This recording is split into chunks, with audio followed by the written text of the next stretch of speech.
So we'll first start with the introduction of Cisco Catalyst SD-WAN. So why specifically Cisco SD-WAN itself? So basically Cisco is the leading vendor, or should I say the leading company in IT networking.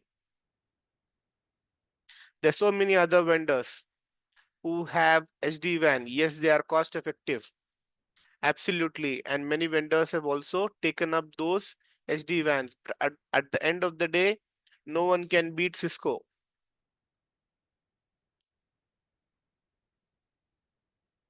No one can beat Cisco. Why no one can beat Cisco? Because Cisco has a structure for certification, for learning, and also providing service for the products along with the timely updates. So you should be learning Cisco SD-WAN. Once you learn Cisco SD-WAN, then you can go to any interview and people would absolutely pull you with open hands, stating that, okay, we do not have, even if they don't have SD-WAN from Cisco, but still they will know that you have enough knowledge from SD-WAN as a software defined networking product. Okay, SD-WAN is a SDN product, software defined networking product. Okay, now let's start up the contents that we will be discussing today. So we'll be discussing three contents today. And I'll not take much of your time. So it'll be very specific in terms of why do we have to redesign WAN? Why do we have to redesign the traditional wide area network? Okay, and then what is the need, or why do we need SD-WAN? We already have a traditional WAN, right? So when we already have a traditional WAN, what are the shortcomings of that particular WAN that we already have in from past around 15-20 years, and how do we overcome all those issues through SD-WAN? And then we'll be discussing about the cloud trends and adaptations. How is cloud rapidly grown up in this AI era?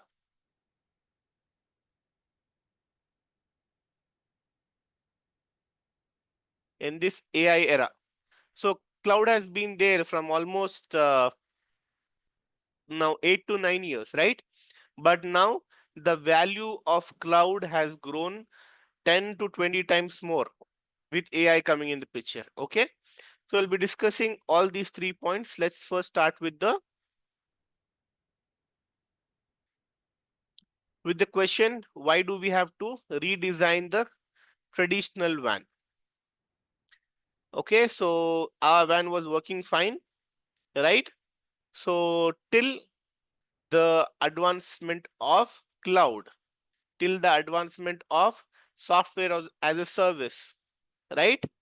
Till the advancement of infrastructure of a service as a service, right? So all of these new technologies that came in, and they made the traditional WAN outdated.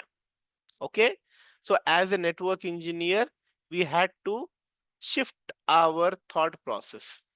We had to shift our thought process from a network centric model to a business intent based WAN network.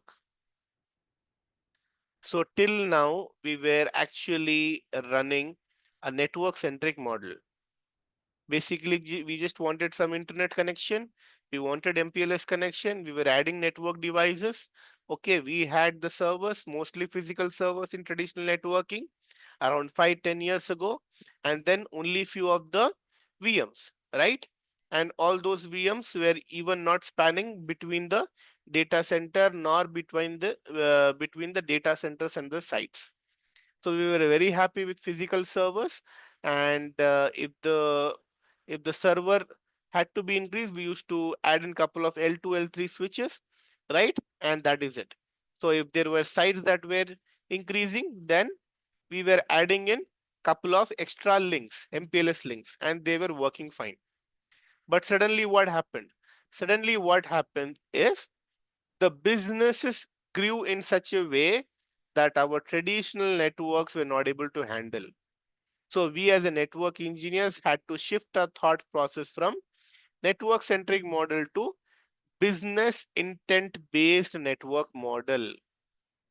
Now we should not be thinking about the networks.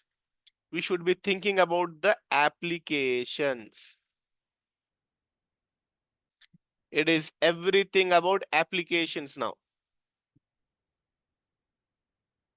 No one will come and ask you, is the router running? Is the switch running? Everyone will come and ask you why the application is slow, why the application is laggy, why am I not able to access this specific application, right? It is everything about business. It is everything about cost efficiency, right? So we had to shift our thought process from the network centric model to business intent based network. Okay. So what are the challenges when moving from network centric model, which is our traditional WAN model, to the latest WAN model? Okay. The challenges are in terms of the entire life cycle. So let us discuss one after the other. Okay. The key challenge of network operation team is effectively supporting both new and existing applications on the WAN. So till now there were some applications that were running, let's say that as app 1, and now when the new application starts with the new technologies, let's name that as app 2, the requirement of app 2 would be more than the requirement of an old application. Why is that? Because the new application is running with the newest technology, and the newest application would need more resources, it would need more bandwidth, it would need more connectivity. It would need the connectivity to a private cloud, it would need a connectivity to a public cloud, it would need a connectivity to one site, it would need a connectivity to another data center, and there are so many ways that it will have has to fetch the information. And all of this has happened with the advancement of technology. With that, our network operation teams has to manage both the existing application and the new application of the WAN. So the traditional WAN is now slowly not able to support the new applications, right? So why it is not able to support those applications? Because of sustainable bandwidth consumption and sensitivity of variation of bandwidth quality. Basically, this particular application which is new with the latest technology would need a lot of bandwidth. When it is trying to connect so many locations at the same time, when it is trying to gather so much information at the same time, it would need higher bandwidth. And how that bandwidth should be there, it should not have any jitters, there should not be any loss, there should not be any delay. Only then the latest applications would work as required. Okay. And why do we want that? We want that because we want to improve the WAN environment, because these applications are very crucial. That is the reason we have to redesign our existing traditional WAN. Okay. So how we can do that? We can do that by implementing the latest technologies of SDN, software defined networking, in the WAN, specifically the SD-WAN. Okay. So we'll be discussing more on it. Fine. So now why do we have to move from our traditional network to the SDN or hybrid WAN? So basically, what is a hybrid WAN?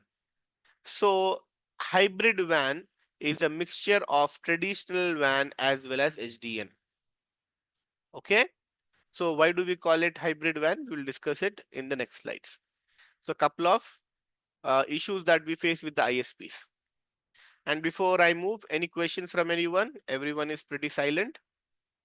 Any questions from anyone?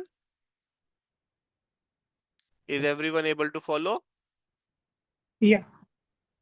Okay, one yes from Faisal. Anyone else? Anyone has any question?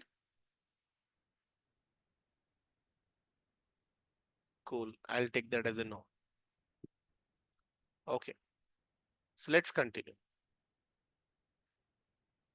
So couple of issues that we face from the ISP. Firstly, the ISP is very costly, right? So there are different types of links from the ISP. The first one we call as a private link, which is point-to-point link.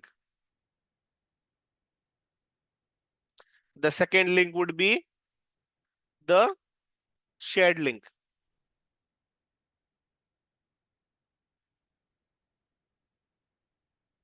And the third link would be the internet, right? So when we are using our applications which are very critical, we cannot go with the internet access or shared links. We should always trust the private links where they'll be giving high bandwidth, and it is very, very costly, right? It is very costly. And secondly, the ISPs, they take in a lot of money and they also spend a lot of time implementing that.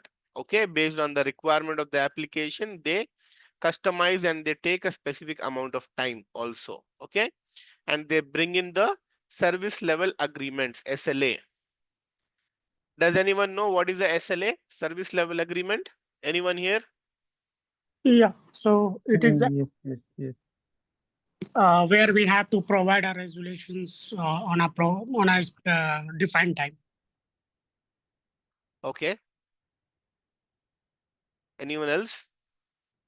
Someone was speaking, right?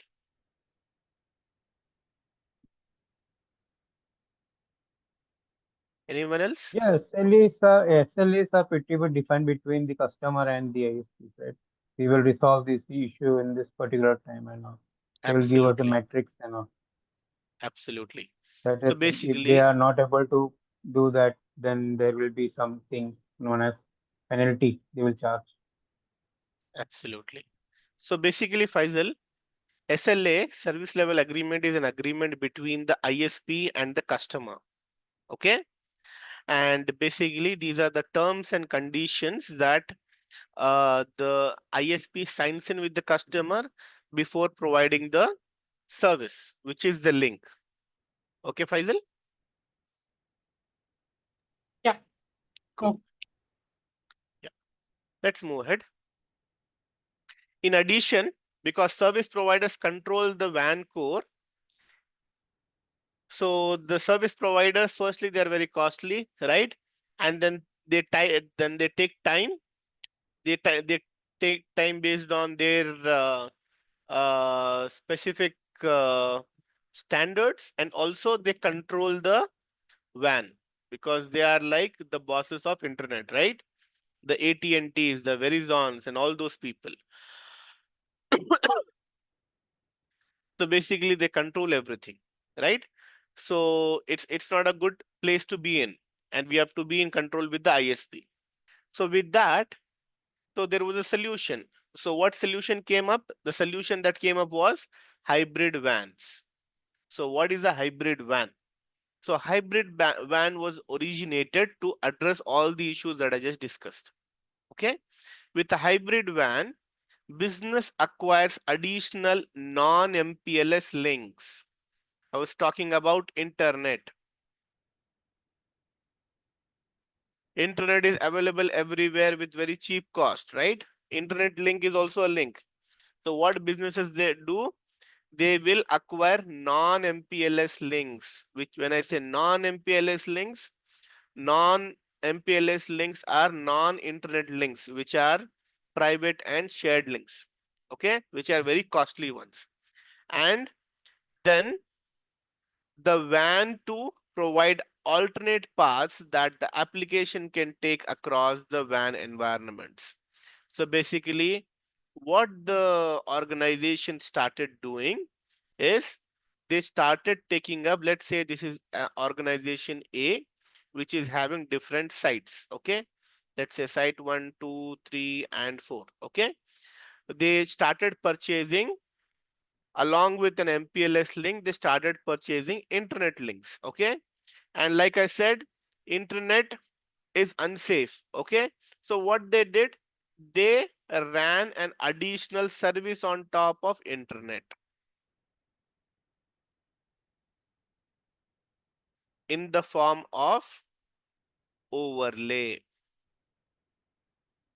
I'm sure Shubin knows all these terminologies. Um, a question for everyone except Shubin. So, do you people know or have you people heard about overlay and underlay before? Do you people know what is an overlay and an underlay? Yes, no?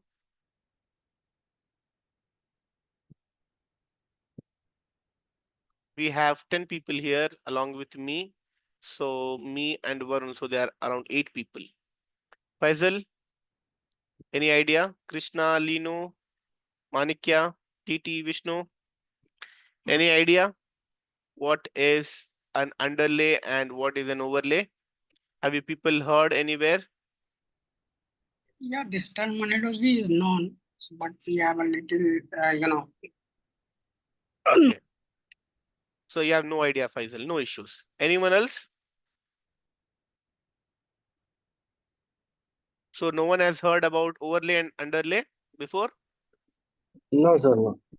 No. Okay. Thank you, Krishna. So basically, uh, let's dwell a bit about an overlay and underlay. Okay. So how you just assume you are in your home. You have a PC which is given by the company. Your company is somewhere, right? So what you do to connect to your to your office network, the first thing that you do is open your laptop and then go to the VPN client. For example, let's say any connect. You people can pitch in now. Okay, what are the different types of VPN clients? Juniper Pulse. Anyone using anything else as a VPN client apart from any connect Pulse? Okay, let's get started. Okay, Fortinet client is also Fortinet client is there. okay, Fortinet Zscaler is there. client. Okay, Shubin, I'll write Zscaler down also that. is. Okay, Fortinet Zscaler client. also there. No? Mm-hmm. Zscaler is also Zscaler client. Zscaler, absolutely. Very nice, Shubin. One more is Okay. Anyone else, folks? Cisco Secure Client. Cisco Secure Client. Shall I mention that in the bracket with any connect? Okay, cool. So you use all these clients, right? So you use all these clients to connect to your company's network, right? So how do you do that? You have to, the basic requirement that you need to have is internet connection. Everyone agrees? Without internet, you cannot connect to your company's VPN. You need to have the internet. So this particular internet that is in your home is actually reaching the packets to your office. But those packets are not encrypted. Those packets are dropped. So you will be creating a tunnel on top of the internet. You will be creating a tunnel on top of the internet. How you will be creating it? You will be creating it through a VPN client. So in this case, the internet is our underlay. And the tunnel that we are creating from the VPN client is called as overlay. Very simple terms. I did not use any protocols at all here. Does this make sense? Do you now understand the difference between an underlay and an overlay? So simply the traffic which is going through the tunnel is called overlay, and the Correct. traffic that is going through the internet is called underlay. You mean to say, right? So the traffic that is actually, I would not say traffic. So will you be able to connect to your company's network directly through the internet? No, right? No, not possible. Not possible, but your internet is connected to the company. You agree? Correct. Because they also have the internet connection, which means that there is a end-to-end connectivity from one side to another. This end-to-end connectivity is called as a underlay. And then you build on top of that. You build a tunnel on top of that. You build another layer on top of that for your specific requirement. That is called as an overlay, which I just gave you an example. Your requirement is you have to connect to your company. For that, what you're doing, you're going to your AnyConnect client and then you're connecting, right? You're connecting to your particular client or your particular company, right? Correct. So that is the overlay. That is where you're actually creating an additional path, right?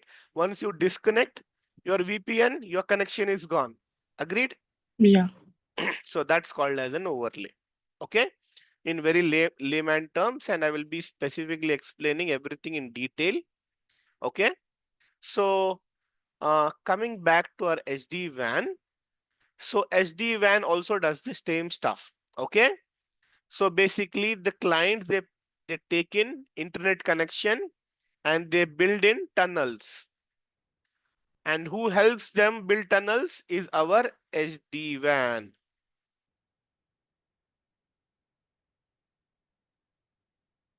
And where do they build tunnels? From one data center to another data center, one data center to another site, one data center to some other company, whatever the requirement is. Make sense?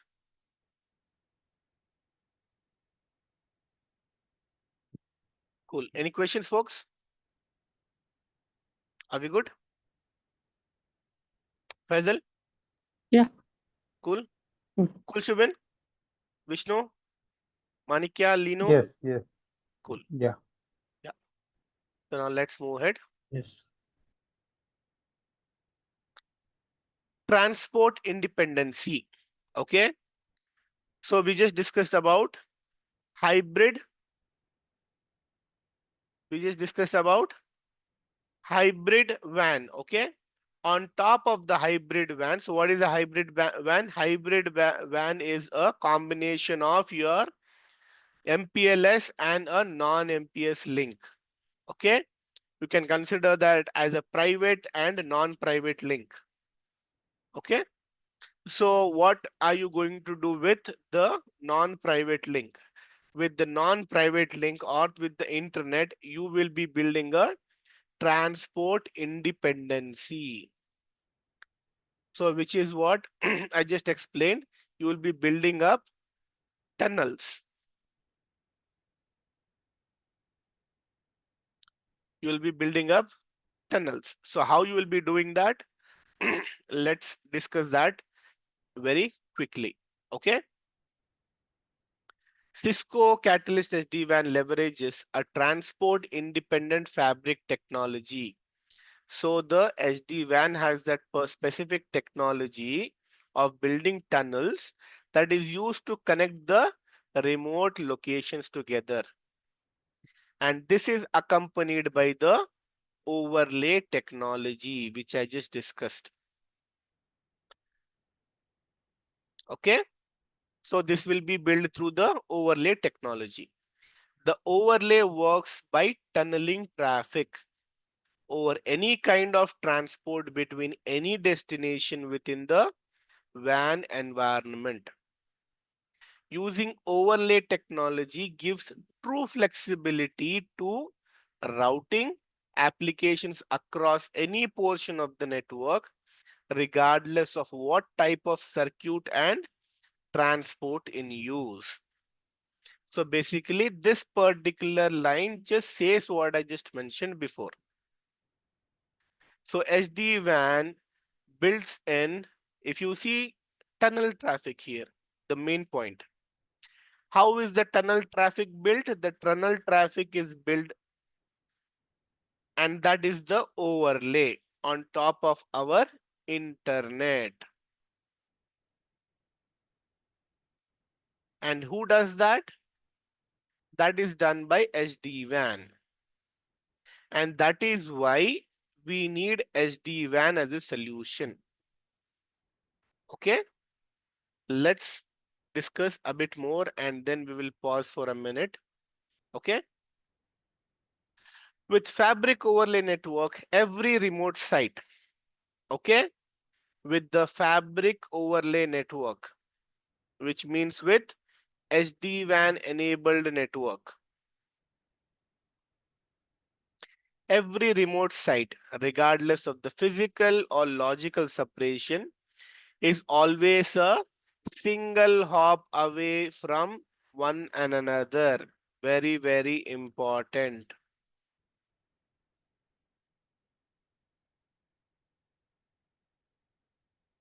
Let me just take a same example. Faisal, Shubin, Vishnu, Lino, let me just take a same example.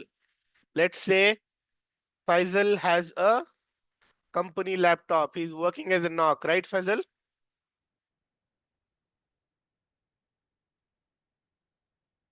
You're working as a knock, right, Faisal? Yes, yes. Okay, Faisal has a laptop and he's working as a knock and he's working from home.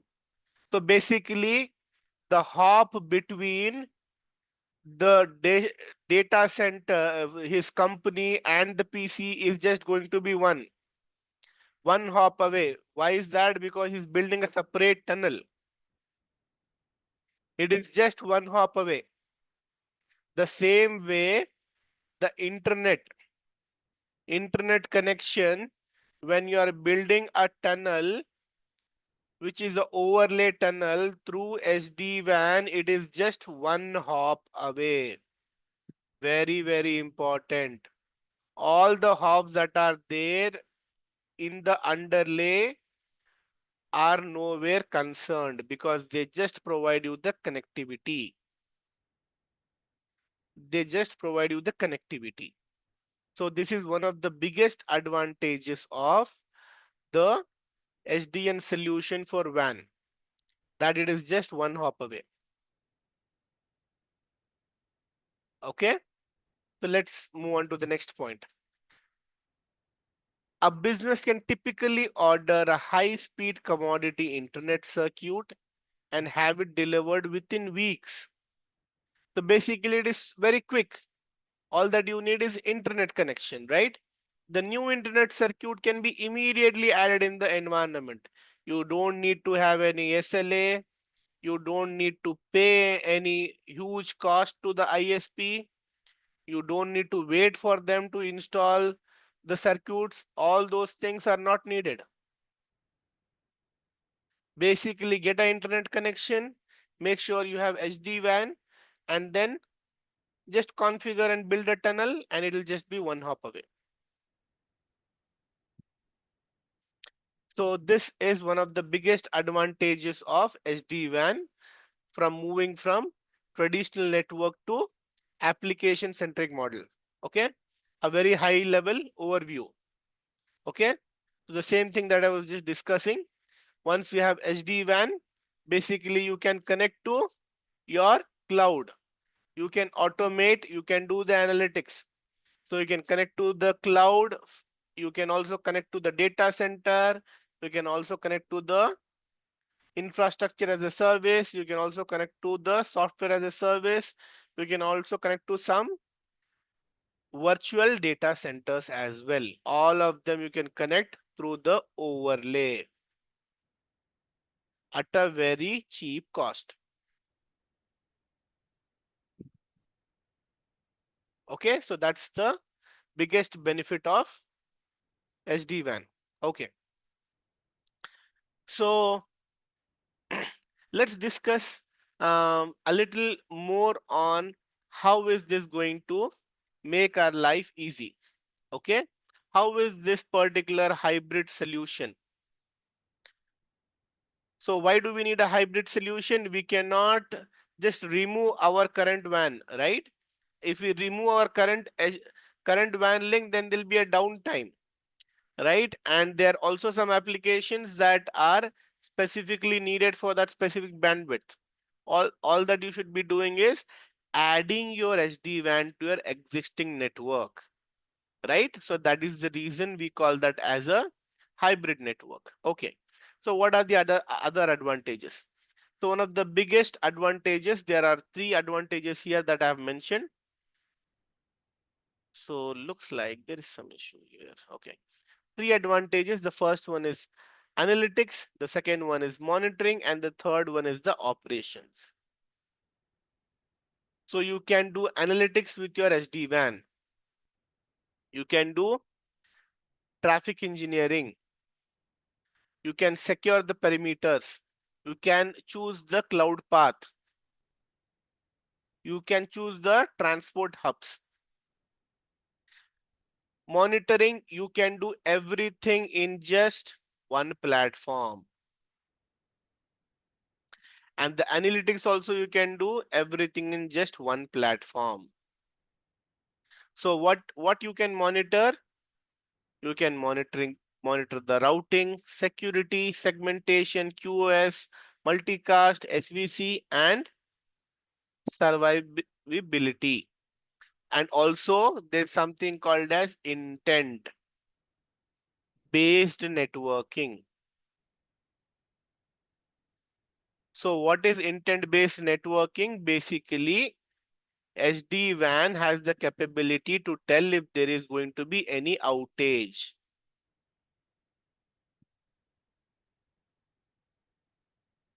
As the AI is advancing, Cisco is adding in the AI features to all the SDN products.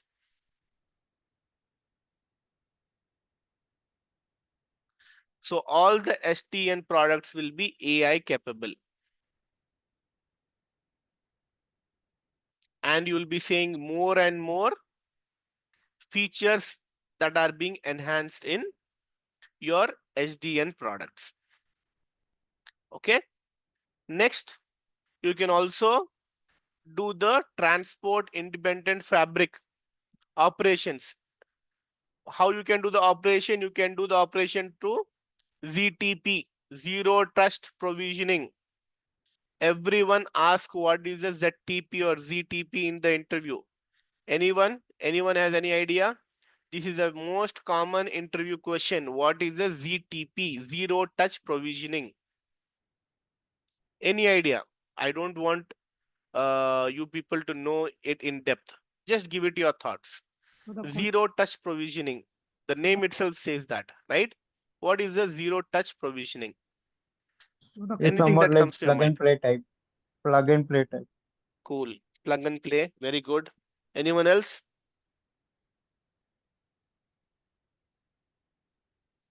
Vishnu, Manikya, Lino. Lino, you are very silent.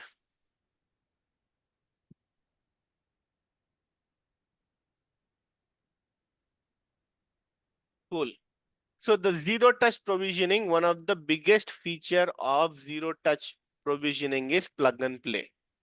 Okay. So basically, the policies that are already configured will be pushed to your devices through the SDN, software defined networking product. In our case, it is the SD-WAN. You don't have to configure anything. Everything will be pre-configured. You have to make sure that there is just connection between your SD-WAN and the new product. Once you have the connection, the tunnels will be built, which is the overlay which I just discussed. The tunnels will be built and all the policies will be pushed, and your device will be configured with an IP address along with the other requirements that you have set on the SD-WAN. Okay, so that is called as zero touch provisioning. And now that is just a very much a day-to-day activity in the operations team. It is no longer something new. It is completely been used everywhere. Okay, fine.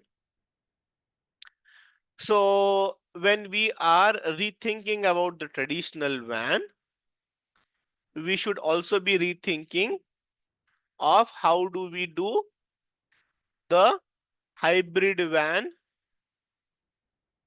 in terms of securing the hybrid WAN. How do we do the hybrid WAN as a cloud first approach?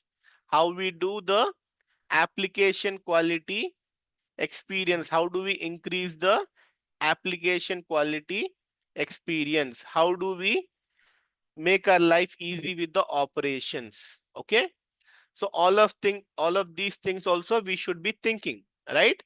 All of these questions are answered by our SD-WAN product.